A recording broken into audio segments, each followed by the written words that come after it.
This way of life is really important to us. It enables us to provide for our family. But the sea can also be dangerous, so we have to be very careful too.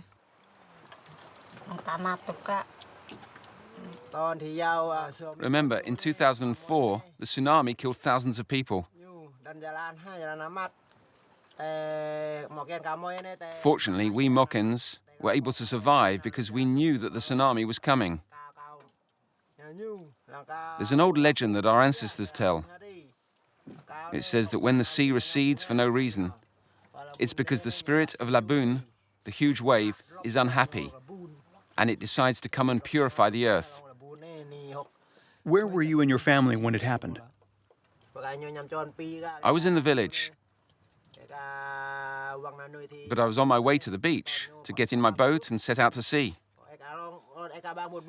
But as I got closer to the boat, I could see the water receding, almost beneath my feet.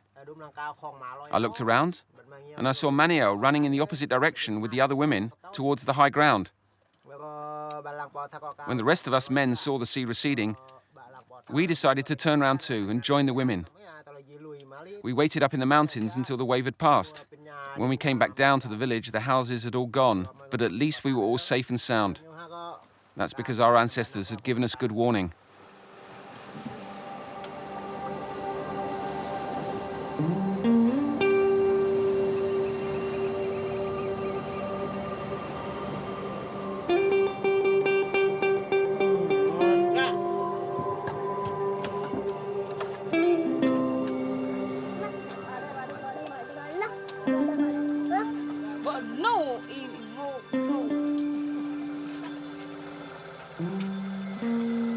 That's strong.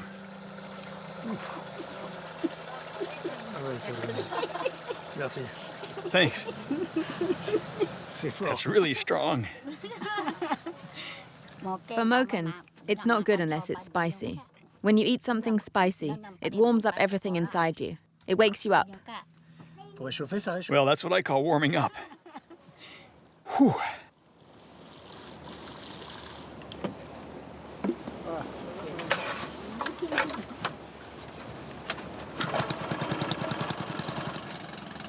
Our journey continues, and we sail past dense, lush forests.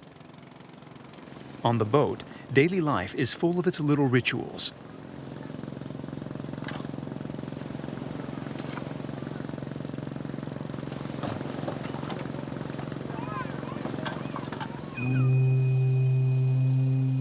After several hours at sea, we arrive at Kona, one of the rare islands of the archipelago, where we're sure to find fresh water. Noe decides that we should disembark to replenish supplies. Water is a constant preoccupation for the Mokens.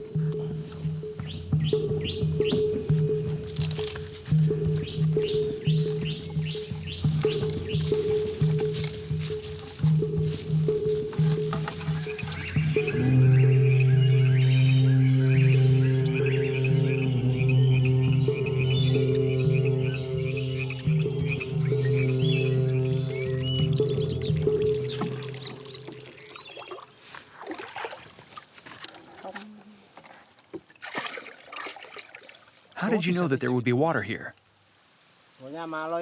My family has always come here. They showed me this place when I was a boy. Every time we passed the island, they never failed to remind me, remember this place well, it could save you. And now, I'm showing it to my own children. It's very important to have supply points. They help us to stay autonomous when we're at sea.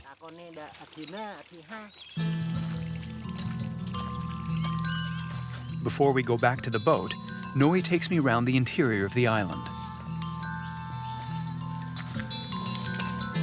It's here, in the heart of the lush vegetation, that the Mokens can shelter during storms and hurricanes. This is the cooler plant. If ever you get an injury, you rub it on the wound and it will stop the bleeding. It's a coagulant.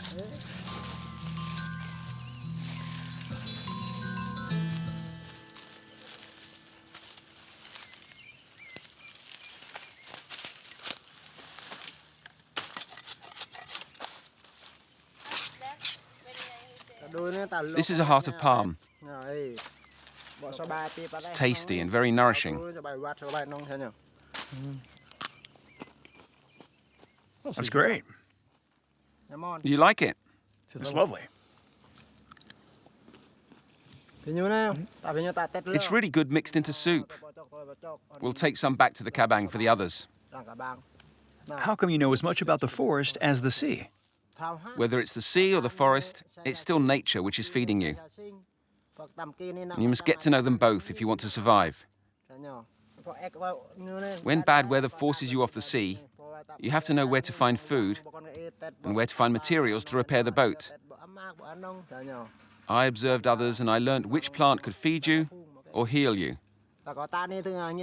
And if you know how to go about it, nature gives you everything you need.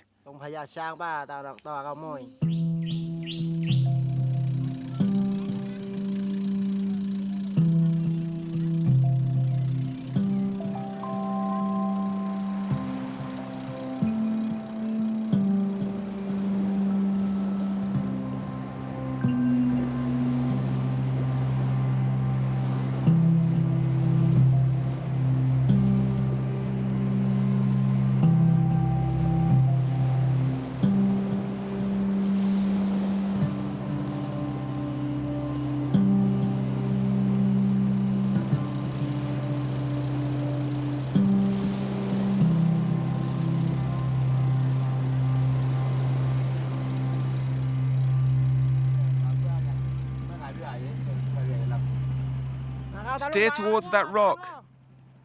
There's another boat there. Let's go and see.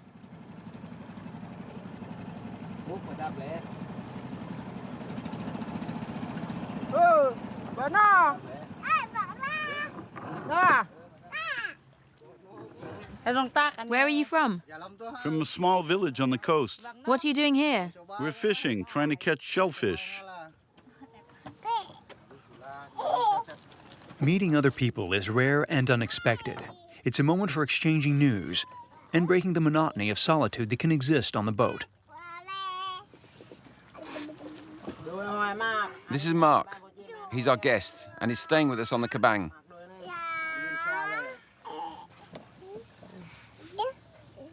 Hello?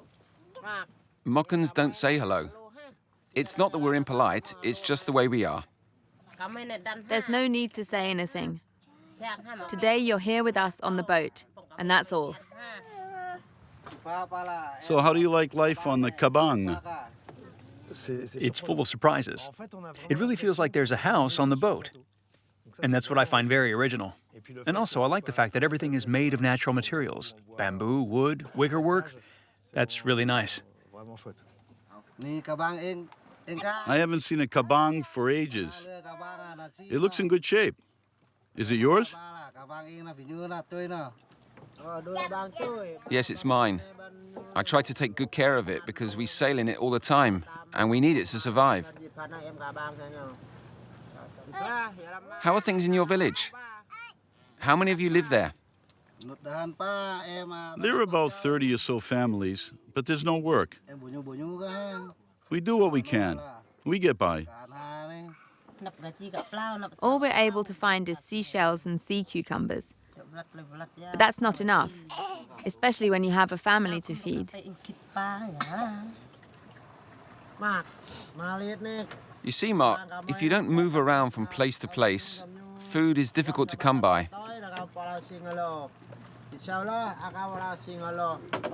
If you always fish in the same spot, then one day there'll be no more fish or shellfish.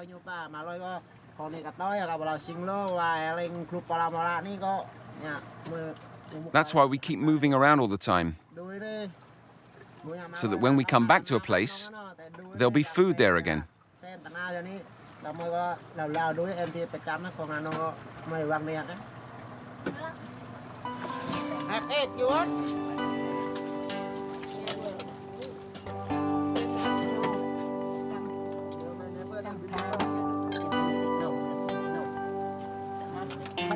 Help yourselves. There's enough for everybody.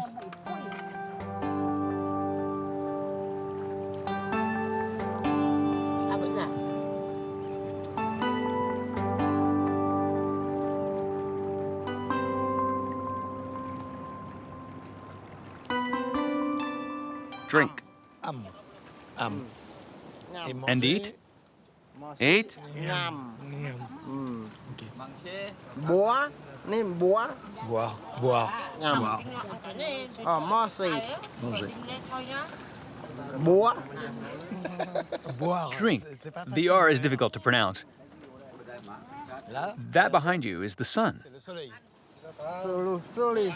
Le soleil. Soleil. Soleil. Soli. Soleil. Soli. Soleil. Soli. Soli. Soleil. Soli. Soleil. Ouais. Soli. Ouais. Soli. Chào ra rap. Ça y est. A man of many talents. Not bad. Con đồ con. Ê. Tiếp đây ha. Cái cả kia mà nó thế.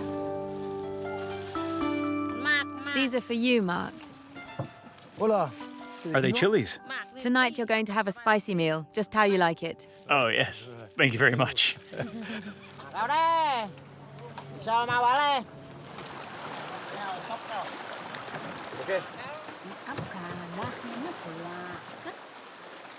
Mark, that's okay. That'll hold. Come here.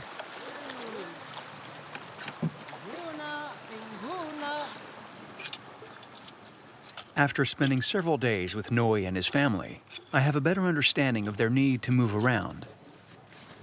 Living by the rhythms of the sea is a choice of freedom, even if it means living apart from the rest of the world. Noi. How do you see the future for the Mokens, Noi? I see the other Mokens. They've stopped using kabangs. They almost all live in houses. They don't want to live on the sea anymore. As far as I'm concerned, even if you gave me a huge piece of land with a lovely house, I'd still prefer to live on my boat. I'll teach my children how to build a kabang, because if we stop living in the way that we've always lived, how could we still call ourselves Mokens?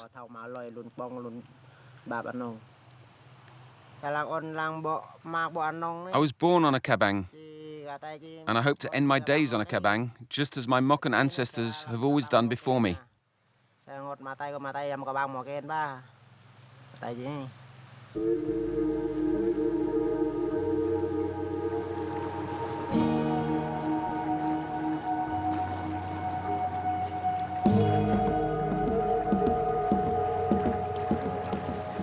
Our journey goes on.